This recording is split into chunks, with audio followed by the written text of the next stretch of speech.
I decided to talk in this clip regarding a subject that is so embedded in my psyche that it forms of who I am. As the viewer will hear, I am extremely passionate about the below, and if I can prevent the below scenario, then I will. Due to my CP, I had to have physiotherapy, and I remember when I was 11, the physiotherapist started to complain that I gave off an unpleasant smell. That complaint started a snowball of events that would ultimately change my life forever. The school and my mother decided that I have to undergo a full forced hysterectomy, although there were other alternatives available. My mother decided to the forced hysterectomy because it was convenient for her not to be able to deal with my menstrual periods, unwanted grandchildren that she believed I wouldn't be able to care. My mother compared me to her sister-in-law who is cognitively impaired and whose children were taken away from her. My mother took me to the doctor, and he also agreed that it was in my best interest that I undergo a full hysterectomy. I had no comprehension of what a hysterectomy was and what it entitled.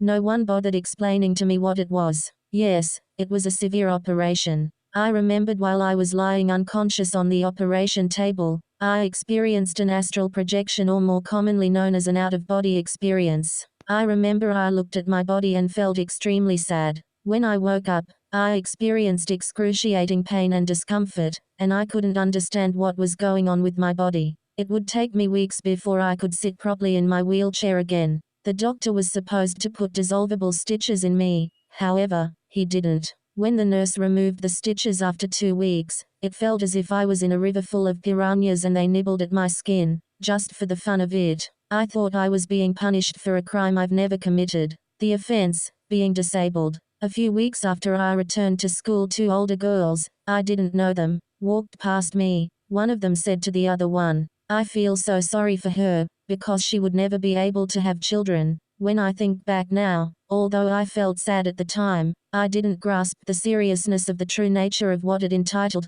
because I was still too young. The full extent of what has been done to me hit me in my late 20s, early 30s like an atomic bomb. It was when everyone around me got married or fell pregnant. My cousins and nieces who already had children complained how naughty their children were, and I should be thankful that I would never go through that, because how would a woman with a disability ever be able to cope with naughty children? There were other conversations such as, how will you ever understand what it was to be a parent, when you don't have children? My sister said the following to me one day, after she and I had our last argument. "You leave my children alone, they are mine." There were and still are nights as well as days where I cry my heart out for the injustice that was done to me, on the perception of the convenience of others. The one natural gift every girl has, my mother allowed others to take away from me, just so that she and others could benefit from that. It was never theirs to take.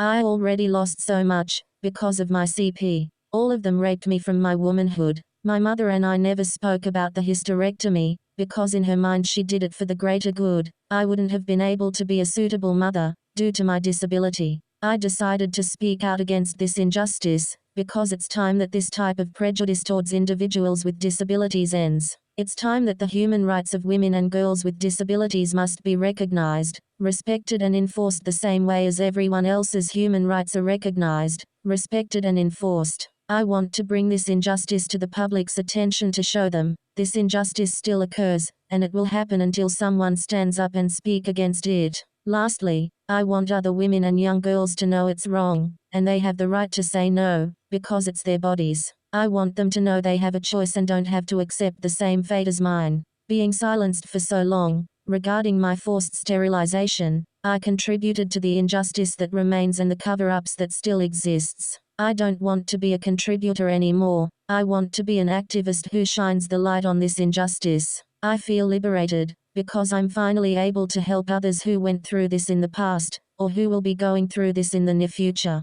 I feel it's a shame and a disgrace that a country such as Australia can let this injustice continue without doing anything concrete to change this. Over the years, several disabled organizations such as Women with Disabilities, People with Disabilities, to name 2, attempt to have discussions with the Australian government to request legalization to prohibit forced sterilisation, forced adoption and forced contraception of women and young girls with disabilities. Until now, the discussions with the government had led to nowhere. I want to call on the Australian government once again to open discussions surrounding the above and to commit to establishing legalization to prohibit forced sterilisation. Forced adoption and forced contraception of women and young girls with disabilities. Show us, the disabled communities of Australia, that our human rights counted, that we count. Let there be adequate education about the human rights of every person with a disability and explain what do these human rights entitled. Be the first country in the world to prohibit forced sterilization, forced adoption and forced contraception of women and young girls with disabilities. This systematic torture needs to stop, because women and girls with disabilities have the same human rights as everyone else. Stop undermining the fundamental rights of girls and women with disabilities to exercise choice and have control over their bodies, violating their integrity and depriving them of dignity while promoting the interests of professionals and caregivers instead. I call it the Dark Ages, for the mere fact that when it comes to people with disabilities, everything is still being covered up. Individuals with disabilities have minor or non-human rights, and the public is still under the illusion that all people with disabilities are cognitively impaired. The reason why no one knows about the injustice is that most women and girls with disabilities don't realize they have the right to say no when it comes to their bodies, that they have the control of what's best for them. We, as women and girls with disabilities, are in the same position as the women in Yemen, Sudan, Iraq, etc. There are no equal gender rights in these countries.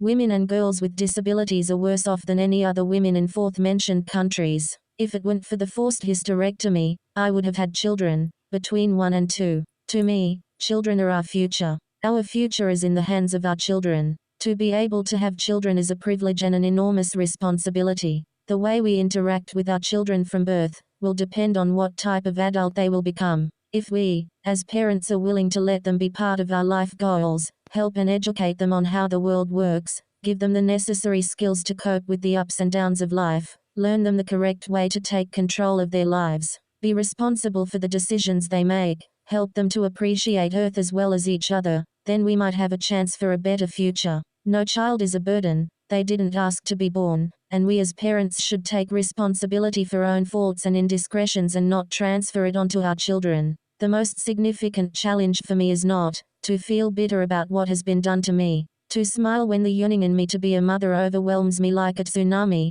to know that I would never have the honor or the privilege to educate and enjoy my children, never be able to share those special or heartbreaking moments with my children or even my grandchildren, to go on living, despite all of this. Every day I have to endure this psychological torture, when I see a baby, a toddler, preschooler, a teenager, because for the convenience of hypocrites. Enough is enough. For too long women and girls have been part of a culture where we have been demonized, our dignity, our self-esteem, our self-worth been stolen by arrogant and ignorant so-called experts, who think they can predict our futures. Our futures are in our hands and only we, as women and girls with disabilities, have the right to decide what is in the best interest for ourselves just as everyone else. Please remember to subscribe to my channel, and spread the word about my channel.